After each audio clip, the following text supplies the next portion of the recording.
চলো বন্ধুরা, আবার একটা নতুন রেসিপি দিয়ে তোমাদের মাঝে চলে এলাম। তো দেখো, এখানে মাছটা ভেজেছি, দিয়েছি, তো উল্টে দিয়েছি, তো ভাজা হতে রইলো। দেখো, এদিকে আলু কেটেছি আর এদিকে পেঁয়াজ কেটেছি। তো দেখো, আমার মাছ ভাজা হয়ে গেছে। তো দেখো, তেল আছে, এখানে পেঁয়াজ কেটে দিয়ে দিই।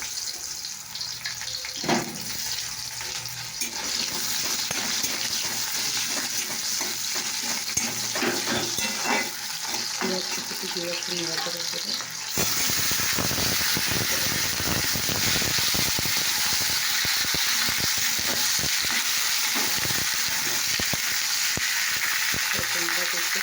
তোমরা দেখতে থাকো।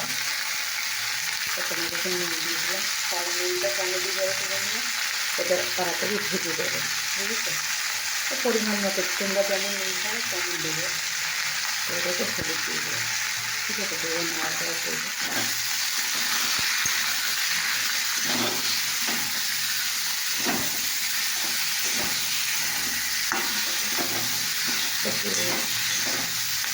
ভালো করে একটু কষতে হবে। নাড়াচাড়া করে নিয়েছি তখন মতো যেটা যেখানে হচ্ছে আদা রসুন পেস্ট করা, সর্ষে কাঁচা লঙ্কা একটু দিয়ে। তো তোমরা দেখতে থাকো। দেখো, লঙ্কা গুঁড়ো একটু দিয়ে দিলাম, বুঝেছো? লঙ্কা গুঁড়ো দিয়ে দিলাম। এটা করে নাড়াতে করে একটু কষার মতো হয়ে যাক, দিয়ে তারপরে জল দিয়ে দেবো, বুঝেছো বন্ধুরা? তো দেখো বন্ধুরা, এগুলো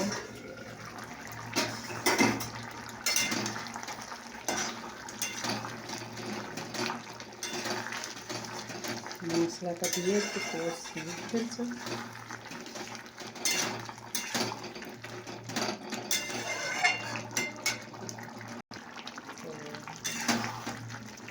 দেখো, এখন